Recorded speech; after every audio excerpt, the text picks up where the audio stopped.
Hello students, our next topic is colligative properties. The properties which depend upon number of solute particles and do not depend on their nature. Solution की वो properties जो सिर्फ number of solute particles पे depend करती है, जो उनके nature पे डिपेंड ना करे, उनको बोलते हैं कोलिगेटिव प्रॉपर्टी। तो मेनली जो कोलिगेटिव प्रॉपर्टी है वो इफेक्ट होती है नंबर ऑफ सोल्यूट पार्टिकल्स से। नेक्स्ट है फैक्टर अफेक्टिंग कोलिगेटिव प्रॉपर्टीज। आप कई बार एग्जाम में क्या करते हैं, आपसे यूँ पूछ लेते हैं कि भाई आप कोई भी 2 फैक्टर बताइए जिससे कोलिगेटिव प्रॉपर्टी इफेक्ट होते हैं, 3 फैक्टर बताइए। तो आप ये जो हमारा मेन फैक्टर है नंबर ऑफ सोल्यूट पार्टिकल्स, इसी से और जनरेट कर सकते हो। जैसे हमने यहाँ से जनरेट कर लिया कंसंट्रेशन ऑफ सॉल्यूशन, क्योंकि कंसंट्रेशन ऑफ सॉल्यूशन है उसका मतलब भी एक तरह से तो यही है ना, number of solute particles.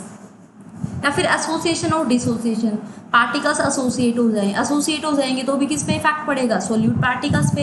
Particles कम हो जाएंगे या डिसोसिएट हो जाएंगे तो नंबर ऑफ सोल्यूट पार्टिकल्स जो हैं वो ज़्यादा हो जाएंगे। या फिर टेम्परेचर से भी number of solute particles he affect होते हैं। तो अगर इसे एक पॉइंट से हमें 3-4 पॉइंट बनाने हो तो हम बना सकते हैं। नेक्स्ट है एग्जाम्पल्स ऑफ कोलिगेटिव प्रॉपर्टीज। हमारे पास 4 कोलिगेटिव प्रॉपर्टीज होती हैं: relative lowering of vapor pressure, elevation of boiling point, depression in freezing point and osmotic pressure. First है relative lowering of vapor pressure. When a non-volatile solute is dissolved in a volatile solvent, देखो हमने सबसे पहले क्या किया, एक container लिया, इसके अंदर हमारे पास solvent molecules है। अब solvent का नेचर कैसा है, वोलेटाइल है, ठीक है। अब देखिए सरफेस के ऊपर हमारे पास 7 सॉल्वेंट के पार्टिकल्स हैं। तो सबसे पहले वेपर्स में कौन कन्वर्ट होगा, जो पार्टिकल्स सरफेस के ऊपर प्रेजेंट हैं। अब हमने क्या किया, इस सॉल्वेंट के अंदर डाल दिया सोल्यूट जो कि है नॉन वोलेटाइल। तो कुछ सोल्यूट पार्टिकल्स सरफेस से सॉल्वेंट को रिप्लेस कर देंगे, उनकी जगह सोल्यूट पार्टिकल्स आ जाएंगे।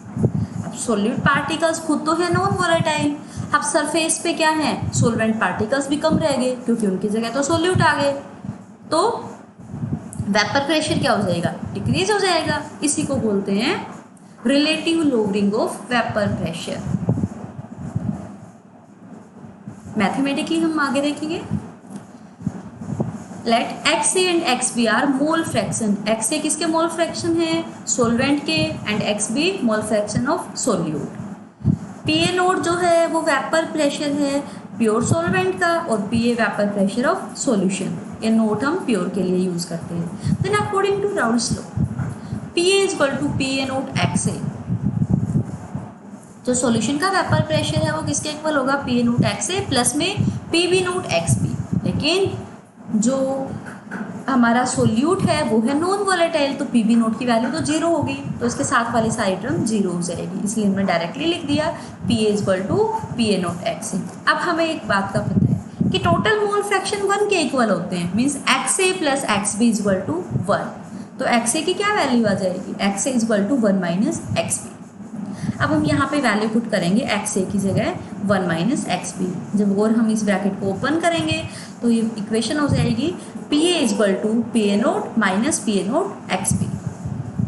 हमने इसको रीअरेंज कर लिया, PA naught XB is equal to PA naught minus का PA, और XB की वैल्यू फाइंड आउट की, तो PA नोट माइनस का PA अपॉन में PA naught is equal to XB। तो ये जो हमारी टर्म है PA naught minus PA divide by PA naught, इसी को बोलते हैं relative lowering of vapour pressure. अब XB की वैल्यू हम पुट कर सकते हैं। XB क्या होगा, मोल फ्रैक्शन ऑफ सोल्यूट। क्या फॉर्मूला हो जाएगा, number of moles of solute divide by number of moles of solute plus में सोल्वेंट। अब number of moles of solute का formula given mass divide by molar mass है, सही।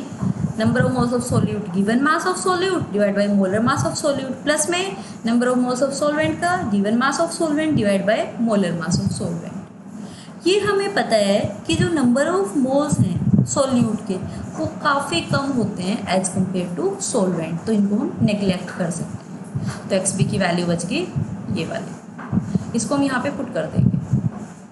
तो यहाँ से हमारा फॉर्मूला ड्राइव हो गया, PA naught minus PA divide by PA naught is equal to WB into MA divide by MB into W। देखिए यहाँ पे PA naught vapour pressure of pure solvent, PA vapour pressure of solution, PA note vapor pressure of pure solvent, WB given mass of solute, molar mass of solvent, molar mass of solute and given mass of solvent. अब इसके ऊपर हम numericals करेंगे. The vapor pressure of pure benzene at a certain temperature is 0.850 bar. A non-volatile solid weighing 0.5 gram when added to 39 gram of benzene, vapor pressure of solution is 0.845 bar. Then find out the molar mass of solid. देखिए vapor pressure of pure benzene, it means ये किसकी value है? PA note की value है ये. Non volatile solid weighing, non volatile solid हमने उसमें डाला मतलब सोल्यूट, तो ये किसकी वैल्यू होगी? Given mass of solute means WB when added to 39 gram of benzene, ये किसका हो गया? Given mass of solute means WA. Vapour pressure of solution is this, ये किसकी वैल्यू होगी? PA की. हमें मोलर मास निकालना है सॉलिड का, मीन्स हमें MB की वैल्यू फाइंड आउट करना. देखिए PA नोट की वैल्यू हमारे पास है, PA की वैल्यू हमारे पास है, गिवन मास ऑफ सॉल्वेंट आपको 39 ग्राम दे रखा है, मोलर मास आपको पता ही है क्योंकि सॉल्वेंट हमारा बेंजीन है, बेंजीन का मोलर मास क्या होता है? 78 gram per mole. Given mass of non volatile solid आपको दे रखा है 0.5 ग्राम. हमने फॉर्मूला देखा PA naught minus PA divide by PA naught is equal to WB into MA divide by MB into WA. हमें यहाँ से वैल्यू क्या फाइंड आउट करनी है? हमें वैल्यू यहाँ से निकालनी है molar mass of solute means MB की वैल्यू हमें ये वाली वैल्यू में कैलकुलेट करनी है. सारी वैल्यू हमारे पास है, इजीली हम इसको कैलकुलेट कर सकते हैं. अब है हमारी second colligative property, elevation of boiling point. Elevation का मतलब होता है इंक्रीमेंट, बॉइलिंग पॉइंट में इंक्रीमेंट. अब सबसे पहले देखिए बॉइलिंग पॉइंट होता क्या है? The temperature at which vapor pressure of a liquid is equal to atmospheric pressure. वो टेम्परेचर जिसके ऊपर लिक्विड का वेपर प्रेशर एटमॉस्फेरिक प्रेशर के इक्वल हो जाए वो बॉइलिंग पॉइंट होता है. देखो when a non-volatile solute is added to solvent then its vapor pressure decreases. आपको पता है अभी आपने फर्स्ट प्रॉपर्टी में भी देखा कि जब हम नॉन वोलेटाइल सोल्यूट को ऐड कर देते हैं सॉल्वेंट में तो वेपर प्रेशर क्या हो जाता है? डिक्रीज हो जाता है. सो boiling point of solution increases, इसलिए बॉइलिंग पॉइंट है वो इंक्रीज हो जाएगा. कैसे देखिए हम ग्राफ से देखते हैं पहले. देखो ये जो है यहाँ मान लो सॉरी ये मेरे से लाइन सीधी नहीं लग रही.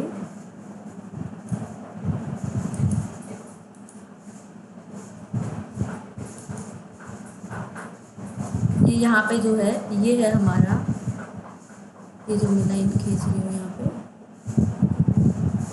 पे ये है हमारा एटमॉस्फेरिक प्रेशर. कितना होता है एटमॉस्फेरिक प्रेशर? 1 एटमॉस्फेयर. तो मान लो ये जो है ये मैंने लाइन लगाई है ये है हमारा एटमॉस्फेरिक प्रेशर 1 एटमॉस्फेयर. अब सबसे पहले हमने क्या ले लिया? सॉल्वेंट ले लिया. ये सॉल्वेंट का वेपर प्रेशर है स्टार्टिंग में, ठीक है. हमने क्या किया? देखो इधर से लेफ्ट से राइट में जा रहे हैं तो क्या हो रहा है? हम टेम्परेचर को इंक्रीज कर रहे हैं. जैसे जैसे टेम्परेचर इंक्रीज होगा वेपर प्रेशर क्या हो जाएगा? इंक्रीज होता जाएगा. स्टार्टिंग में सॉल्वेंट का वेपर प्रेशर ये था, फिर हमने टेम्परेचर इंक्रीज किया, उसका वेपर प्रेशर इंक्रीज हुआ, फिर और टेम्परेचर इंक्रीज किया, फिर और किया. इस टेम्परेचर पे जाके जो वेपर प्रेशर है वो 1 एटमॉस्फेयर के इक्वल हो गया. तो मीन्स ये वाला जो है हमारा ये हो गया boiling point. TB note means boiling point of pure solvent. अभी तक हमने कुछ मिलाया तो है नहीं, सिर्फ हमारे पास सॉल्वेंट है. अब हमने क्या किया? उसमें नॉन वोलेटाइल सोल्यूट डाल दिया. नॉन वोलेटाइल सोल्यूट डाल दिया तो वेपर प्रेशर क्या हो गया? कम हो गया ना. देखिए यहाँ पे इतना था हमारे पास वेपर प्रेशर, अब हो गया ये हमारा वेपर प्रेशर. अब हम क्या करेंगे? 1 एटमॉस्फेयर तक ले जाने के लिए टेम्परेचर को इंक्रीज करेंगे. धीरे धीरे हम टेम्परेचर इंक्रीज करते रहे, वेपर प्रेशर इंक्रीज होता रहा. इस टेम्परेचर पे जाके वो जो वेपर प्रेशर है वो 1 एटमॉस्फेयर के इक्वल हो गया. तो तो देखो यहाँ पे हमने टेम्परेचर को क्या किया, ज़्यादा देना पड़ा ना इसके कंपैरिजन में, मीन्स बॉइलिंग पॉइंट इंक्रीज हो गया। देखिए क्योंकि इसका बॉइलिंग पॉइंट हमारे पास ये आया टीबी, ये किसका आया, सॉल्यूशन का आया। तो जब हम नॉन वोलेटाइल सॉल्यूट डालते हैं तो बॉइलिंग पॉइंट जो है सॉल्यूशन का वो इंक्रीज हो जाता है। कैसे इंक्रीज होता है अभी आपने देखा,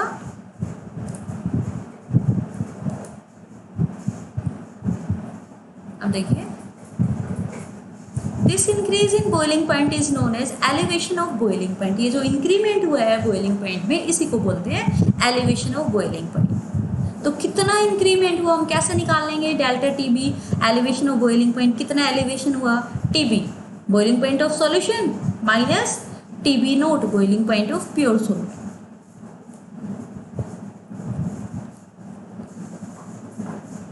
कितना इंक्रीमेंट हुआ इसके लिए हम क्या करेंगे, टीबी माइनस टीबी। अब देखिए experimentally it is observe that, experimentally क्या देखा कि जो डेल्टा टीबी था वो डायरेक्टली प्रोपोर्शनल होते हैं एम मीन्स मोलैलिटी। जब हम डायरेक्टली प्रोपोर्शनलिटी के साइन को रिमूव करते हैं तो यहाँ पे कॉन्स्टेंट आ जाता है केबी। केबी का मतलब मोलर एलिवेशन कॉन्स्टेंट, इस कॉन्स्टेंट का नाम है ये। इसका एक दूसरा नाम भी होता है एब्लियोस्कोपिक कांस्टेंट। इसको हम मोलर एलिवेशन कांस्टेंट बोल सकते हैं या एब्लियोस्कोपिक कांस्टेंट बोल सकते हैं। इसको अगर डिफाइन करना हो तो हम कैसे करेंगे, the elevation of boiling point when molality of solution is unity. अगर हम मोलैलिटी को 1 कर दें तो ये इसी के इक्वल तो आ जाएगा। तो हम केबी को कैसे डिफाइन कर सकते हैं, the elevation of boiling point when molality of solution becomes unity. अब देखो हमने मोलैलिटी का यहाँ पे फॉर्मूला पुट कर दिया, इसकी वैल्यू रख दी हमने। क्या वैल्यू होती है, given mass of solute divide by molar mass of solute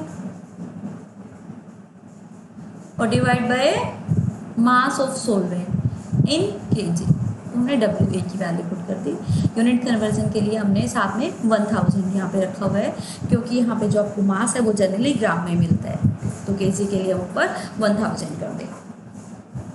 अब देखिए इसको numericals, 6 gram of a non volatile solute, ये 6 ग्राम किसकी वैल्यू होगी, WB की वैल्यू होगी। When dissolved in 60 gram of benzene, अब 60 ग्राम किसकी वैल्यू होगी, WA, क्योंकि ये हमारा सॉल्वेंट है। Then its boiling point is increases by 1 degree. तो डेल्टा टीबी में क्या, जो डेल्टा टीबी की वैल्यू है वो क्या होगी, 1। अब देखो ये मत सोचना मैम ये 1 डिग्री सेल्सियस है या ये 1 केल्विन है, क्योंकि delta TB mean change, change तो कॉन्स्टेंट ही रहता है, चाहे वो केल्विन में हो चाहे वो डिग्री सेल्सियस में हो। Then what is the molar mass of solute, आपको मोलर मास ऑफ सॉल्यूट की वैल्यू फाइंड आउट करनी है, एमबी की वैल्यू आपको फाइंड आउट करनी है।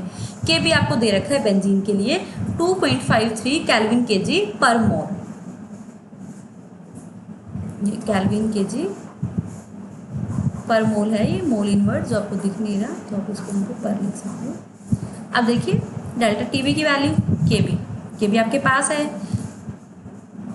WB की वैल्यू आपके पास है 1000 डिवाइड बाय, क्योंकि देखो ये आपको ग्राम में दे रखे हैं ना दोनों, इसलिए हमने 1000 यूज़ कर लिया। WA की वैल्यू आपके पास है, MB आपको फाइंड आउट करना है। तो MB को कैसे हम रीअरेंज कर लेंगे, ये उधर चले जाएंगे, delta TB into WA divide by, या फिर आप ऐसे कर लो सिंपली, MB की वैल्यू आपको फाइंड आउट करनी है, आप डायरेक्ट MB को लेफ्ट साइड में ले जाओ तो क्या फॉर्मूला बन जाएगा, KB into WB into 1000 divide by WA into delta TB।